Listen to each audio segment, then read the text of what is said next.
his car in a hotel parking lot, too broke to pay the bill, too drunk to remember the melody.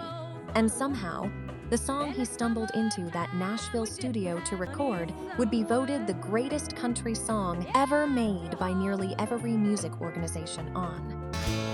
Well, I woke up Sunday morning with no way. Before that night, they called him No-Show Jones, a man who had wasted his talent, lost his marriage to the one woman he loved, and burned every bridge in the industry. Yet when the tape finally rolled, he poured 30 years of real pain into 3 minutes and 15 seconds that have never been matched. Welcome to Vinyl at Dusk. Where the vinyl spins slow, the studios smell like cigarettes and heartbreak, and the untold stories behind the greatest country songs ever pressed onto wax come to life. Tonight, we count down the 10 greatest classic hurting songs from 1960 to 1980. Oh, lonesome me, Don Gibson! Hey! Number 10, Don Gibson, Oh, Lonesome Me, 1958. On June 7th, 1957, a struggling country singer named Don Gibson locked himself inside a lonely room at the Stardust Motel in Knoxville, Tennessee. Wrestling with heartbreak, staring at the walls, and wondering if his dreams were ever going to amount to anything. And in one single sitting, in one white-hot flash of inspiration, he wrote not one, but 2 of the most influential songs in the history of American music. Sick fool is blind and just can't see. The first song was called Oh Lonesome Me, and the second, the B-side that came spilling out of him before the night was over, was a little number called I Can't Stop Loving You, which would later become a massive hit for Ray Charles and be recorded by more than 700 artists worldwide. Somebody new, thought of everything. Producer Chet Atkins, the man who virtually invented the polished Nashville sound, heard Don's rough demo and immediately booked studio time at RCA. Victor in Nashville, where Don cut the track with the smooth backing vocals of the Jordanaires, creating something that was both heartbreakingly sad in its lyrics and surprisingly catchy in its melody, a contradiction that made it impossible to ignore. I'd welcome her right back here in my arms. When Oh Lonesome Me hit radio in early 1958, it shot to number 1 on the Billboard Country chart and climbed into the top 10 on the pop chart, a rare crossover achievement in that era. And it didn't just make Don Gibson a star, it helped establish the Nashville sound as the dominant force in American music, proving that loneliness, when wrapped in a great melody, is universally understood. Number 9, Hank Williams, I'm So Lonesome I Could Cry, 1949. When Hank Williams first wrote the words, Hear that lonesome whippoorwill, he sounds too blue to fly. He didn't intend for them to be sung at all. He wrote the entire piece as a spoken word recitation, something to be performed quietly as his alter ego, Luke the Drifter, in the style of his old radio monologues. And it was only when his friends and bandmates convinced him to add a melody that one of the most emotionally devastating songs in American music history was born. The song was deeply personal. Nearly every song Hank Williams wrote during those years was a window into his tortured marriage to Audrey Shepherd, a woman he loved so completely and so destructively that the relationship left him permanent scars on both of them. And the raw, aching imagery of a robin weeping, a moon hiding its face to cry, a midnight train whining through the dark were not poetic inventions. They were the sounds of his actual world on the nights she was gone. Recorded on August 30, 1949 at Herzog Studio in Cincinnati, Ohio, notably not in Nashville, the track featured Jerry Byrd on steel guitar playing with unusual simplicity, as one music historian described it, and the result was a recording so haunted, so plain-spoken in its despair, that Bob Dylan would later write in his autobiography. Even at a young age, I identified with him. I'd never heard a robin weep, but I could imagine it, and it made me sad. The song was released as a B-side. The labels thought the upbeat A-side was more radio-friendly, yet I'm So Lonesome I Could Cry quietly clawed its way to number 4 on the country chart in 1949, and would go on to define Hank's legacy long after his death at 29 years old on New Year's Day 1953, with K.D. Lang saying decades later, "I think it is one of the most classic American songs ever written. Truly beautiful." Number 8, Tammy Wynette, DIVORCE, 1968. By the time Tammy Wynette walked into Columbia Studio B in Nashville on the morning of March 22, 1968, she had already been married twice and suffered a nervous breakdown so severe after her first marriage to a man named Upal Bird, whom she had married at 17, that she was briefly hospitalized in a psychiatric facility, and she was now in the middle of her second marriage, beginning to quietly crumble. The song had been written by Bobby Braddock and Curly Putman. Braddock originally had an idea for a song called ILOVEYOU, but when he hit a creative wall, his co-writer suggested something darker. A couple spelling out words in front of their 4-year-old son so the child wouldn't understand that their marriage was ending. And the moment Tammy's producer, Billy Sherrill, heard the new demo, he said he knew it was a hit and cut it with her immediately. What nobody knew in that studio that morning was just how personally Tammy related to every syllable of that song. She later told reporters, "I hated myself for not writing it.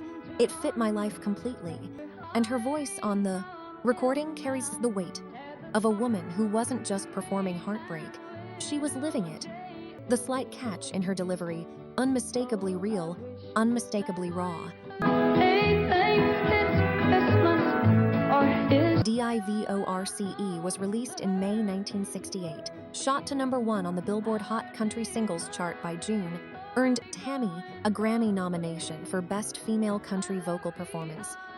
And within 2 months of reaching number 1, she left her husband Don Chappell and began a relationship with a certain troubled country singer by the name of George Jones, creating one of the most turbulent love stories Nashville had ever witnessed. Number 7, Loretta Lynn, Coal Miner's Daughter, 1970. Loretta Lynn didn't set out to write Coal Miner's Daughter.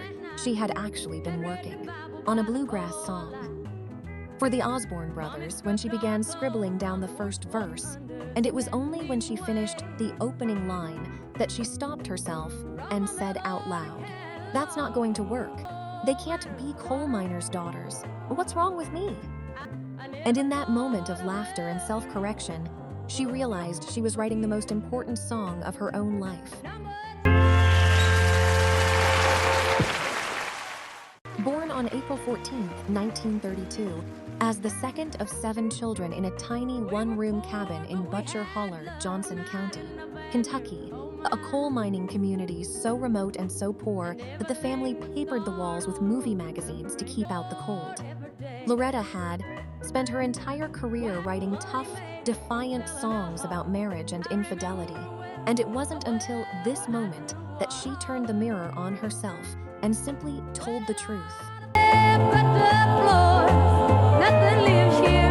Producer Owen Bradley recorded it in his famous barn studio in Mount Juliet, Tennessee, and when the original 10-verse version came in, Bradley insisted she cut it down, convinced the song was too long, a decision she pushed back against strongly, but eventually she trimmed it to 6 verses, and the version that survived was lean and devastating, every line a photograph of a world most people only imagined.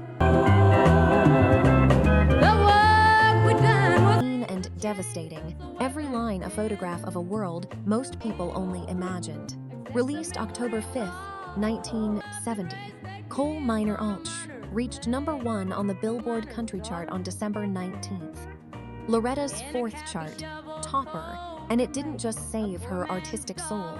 It eventually inspired her autobiography, a 1980 Oscar-winning film in which Sissy Spacek sang every note herself and won an Academy Award, and a place in the Library of Congress National Recording Registry as one of the most significant songs in American music history.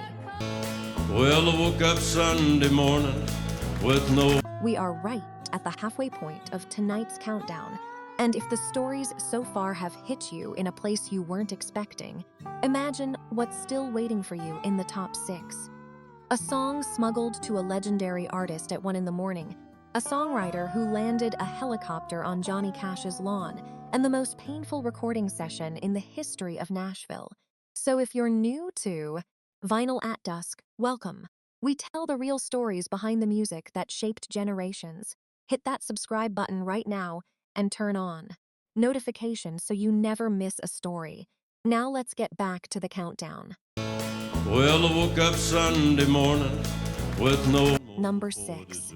In the late 1960s, Chris Christopherson was a former Army captain and Rhodes Scholar who had turned down a military promotion and a prestigious teaching position at West Point to move to a broken-down apartment in Nashville and work as a janitor at Columbia Records, sweeping floors in the same building where Johnny Cash was recording. Because he believed he had songs inside him that the world needed to hear, and one of those songs was about waking up alone on a Sunday morning with a head full of regret. And it echoed through the canyons like a disappearing... The legend of how Sunday morning comin' down reached Johnny Cash has taken on mythic proportions. It's widely reported that Christopherson actually landed a helicopter on Cash's front lawn to hand-deliver the demo. And while some details of that story have been disputed over the years, what is absolutely certain is that when Cash heard the opening line, "Well, I woke up Sunday morning with no way to hold my head that didn't hurt," he turned to June Carter and said simply, "That's a good song." I headed down the road somewhere... Cash performed it live on his nationally televised show at the Ryman Auditorium, the mother church of country music. And before he sang it, he gave a personal introduction that silenced the room. We've all been a drifter at heart. Many who have drifted, including myself, have found themselves no closer to peace of mind than a dingy back room on some lonely Sunday morning, with it coming down all around you. Sunday morning coming down. The song reached number 1 on the Billboard Country Chart in 1970 and won the Country Music Association's Song of the Year award. It launched Christopherson into superstardom as a songwriter, and Cash himself later said in "Don't forget that name" to his television audience the night he performed it, cementing a legacy that Rolling Stone would eventually place at number 476 on its 500 Greatest Songs of All Time list. Number 5, Waylon Jennings. Are You Sure Hank Done It This Way? 1975. Waylon Jennings had been in Buddy Holly's band, had actually given up his seat on the fatal plane on February 3rd, 1959, losing it in a coin toss to the Big Bopper. And the guilt of surviving that night, combined with years of watching Nashville dress country music in rhinestone suits and shiny tour buses, had left him with a fury that he could only express one way: by picking up a guitar and firing a shot directly at the establishment. And new shiny car, it's been the same way for years. Are You Sure Hank Done It This Way was recorded not in a polished RCA studio, but at Tom Paul Glazer's independent studio in Nashville, a place that had become the underground headquarters of the outlaw country movement. And the song's stripped-down, relentless electric guitar strum was itself a radical act in 1975, a direct rejection of the lush, orchestrated Nashville sound that had dominated country music for nearly 2 decades. In his autobiography, Waylon wrote, "If I had an outlaw hero, someone to set my standard and measure my progress, it was Hank Williams. He touched me way back in Littlefield through the strength of his songs and the soul of his voice. And by invoking Hank's name in the lyrics, he wasn't mocking his hero, He was demanding that the industry ask itself whether it had betrayed everything Hank stood for. Released in August 1975 as the first single from Dreaming My Dreams, the song shot to #1 on the Billboard Hot Country Songs chart and spent 16 weeks on the chart, making it Waylon's 4th #1 hit as a solo artist. And the ripple effect was seismic. It crystallized the outlaw movement, forced Nashville to reckon with its own commercialism, and redefined country music's relationship with authenticity in ways that can still be felt in the genre today. Number 4, Glen Campbell, Wichita Lineman, 1968. In the early spring of 1968, songwriter Jimmy Webb was holed up inside an old mansion in the Hollywood Hills, a place that had once been the Philippine Embassy, sitting behind a funky green piano, trying to write something new, when the phone rang, and it was Glen Campbell asking for another geographical song to follow the success of By the Time I Get to Phoenix. Webb drove out to Oklahoma looking for inspiration, and somewhere on a flat, featureless stretch of highway, with nothing but telephone poles stretching to the horizon, he spotted a lone lineman working at the top of a pole in the blazing heat, a solitary man doing his job in total isolation. And the image of that ordinary anonymous worker struck Webb so deeply that he drove home and began writing immediately, before he even reached his piano. The song was unfinished when Webb sent it to Campbell. He warned producer Al DeLory that he still needed to write a final verse. But Campbell cried when he heard the demo because it reminded him of his own roots in rural Arkansas, and he recorded it immediately, filling the missing verse with an extraordinary bass guitar interlude that became one of the most iconic moments in country pop history. And the Wichita Lineman.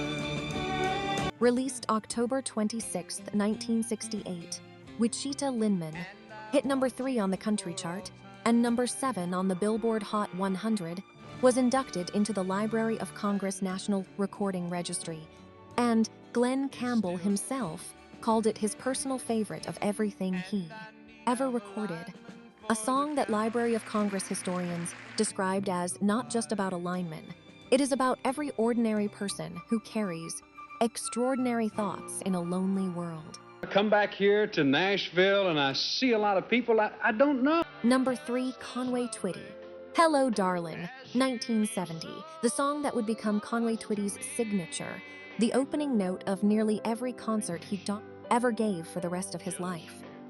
Almost ended up forgotten in a cardboard box in a storage room, because when Conway wrote it in 1960, he was still deep in his rock and roll years, chasing pop radio hits inspired by Elvis Presley, and there was no real home in that world for a slow-burning country heartbreaker about running into an old flame and realizing the wounds had never healed. You used to be. For nearly a decade, Conway kept writing country songs in his spare time, recording them onto cassette tapes and dropping them into a massive box that sat in storage. Songs he believed in but had nowhere to place, until 1969, when he finally made the full transition to country music and went in to see producer Owen Bradley with a stack of those old demos. Oh, Hello, darling. I don't know that voice either, but I hope he's talking. Bradley listened patiently to one song after another, looking for something different, something that felt alive. And then Conway performed Hello, Darlin', and Bradley recognized it instantly, but made one small suggestion. Instead of singing the opening line, just say it. Just speak those two words quietly, like you're actually seeing her standing there. And the result was one of the most unforgettable openings in the history of country music. Released March 23, 1970. Hello, Darlin' spent 4 weeks at the top of the Billboard Hot Country Singles chart, was named the #1 country song of the entire year, was added to the Grammy Hall of Fame in 1999, and was included in the 2000 Grammy Hall of Fame. #3, Conway Twitty, Hello Darlin', 1970, the song that would become Conway Twitty's signature, the opening note of nearly every concert he ever gave for the rest of his life. Almost ended up forgotten in a cardboard box in a storage room, because when Conway wrote it in 1960, he was still deep in his rock and roll years, chasing pop radio hits inspired by Elvis Presley, and there was no real home in that world for a slow-burning country heartbreaker about running into an old flame and realizing the wounds had never healed. and Conway used it to open nearly every concert he played until his death in 1993, often singing it directly to his legendary duet partner, Loretta Lynn, who was standing in the wings. A moment that never failed to make the audience feel every single word. When I get to be 83. Ain't it true? Not to change the subject. Number 2, Patsy Cline. Crazy, 1961, the night Willie Nelson's demo of Crazy made its way to Patsy Cline. She was sound asleep. It was 1 in the morning when her husband, Charlie Dick, drove a broke, unknown songwriter named Willie Hugh Nelson from Tootsie's Orchid Lounge to their front door, woke Patsy up and made her listen to a rough, fidgety demo of a song that was originally called Stupid. And Patsy, as groggy and annoyed, listened once and decided she didn't like it. Yo, Patsy, but do you ever cut anything but hits? Well, I don't. What changed everything was producer Owen Bradley, who heard the song's bones and believed they could be rebuilt into something extraordinary. He slowed the tempo, stripped away the jittery pace of Nelson's original phrasing, added lush strings and a gentle piano arrangement, and turned it into a slow, burning torch ballad perfectly suited to Patsy's enormous, aching voice.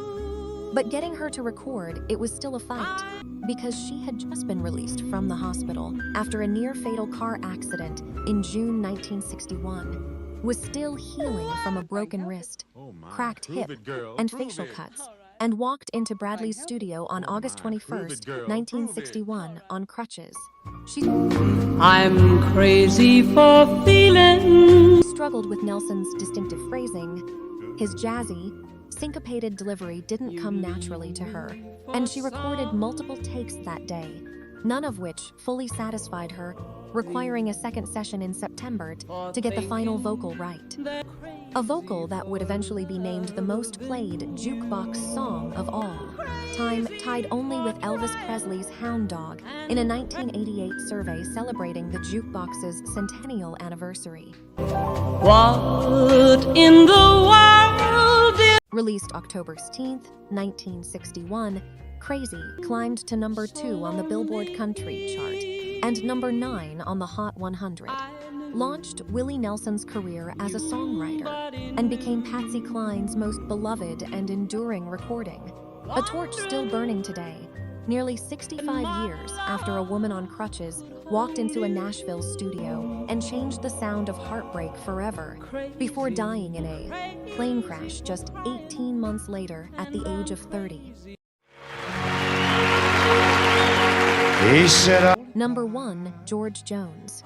He stopped loving her today, 1980, just before the recording sessions for what would become the greatest country song ever made. George Jones was sleeping in his car in the parking lot of a Nashville hotel because he couldn't afford the room. He had been evicted after bottoming out on alcohol and cocaine. The Grand Ole Opry had effectively blacklisted him for his endless no-shows. He was bankrupt, homeless, and his divorce from Tammy Wynette, the woman he still loved, had been finalized 5 years earlier, leaving a wound that had never closed. Through it all. Producer Billy Sherrill had been trying to get Jones to record He Stopped Loving Her Today, a song written by Bobby Braddock and Curly Putman, the same team who wrote Divorce, for years, but Jones refused, telling Sherrill the song was too long, too sad, too morbid, and that nobody would ever play it. And even when Jones finally agreed to enter the studio, he was so impaired that he kept confusing the melody with Chris Christopherson's Help Me, Make It Through the Night, requiring Sherrill to record the song in fragments over the course of nearly 2 years, sometimes just a few lines at a time. When kept hoping she'd come back again. Sherrill finally assembled all the pieces, the early verses, the strings Pete Drake added on pedal steel, and the spoken word recitation that Jones slurred through 4 separate attempts, and played the finished mix for George Jones. The man who had said it was a morbid song nobody would buy sat in silence for a moment, and then wept, and then admitted he'd been wrong.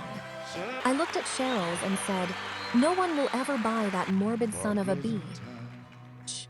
Jones later wrote in his autobiography, "Boy, was I wrong." Found Released April 14th, 1980, He Stopped Loving Her Today reached #1 on the Billboard Hot Country Singles chart. Stayed there, swept every major award country music had to offer. CMA Song of the Year, CMA Single of the Year, Grammy for Best Male Country Vocal, was preserved by the Library of Congress, was ranked by Rolling Stone as the greatest country song ever recorded. And when George Jones died on April 26, 2013, Alan Jackson sang it at his funeral while the whole of Nashville wept. Because a man who had been sleeping in a parking lot had walked into a studio, broken and barely standing, and left behind something eternal. That's the countdown. 10 songs, 10 stories, 10 human beings who poured everything they had left into a microphone and pressed it onto vinyl for the rest of us.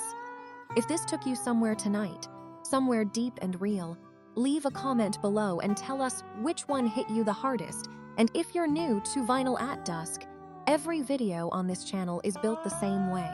Real stories, real facts, and music that was never meant to be background noise.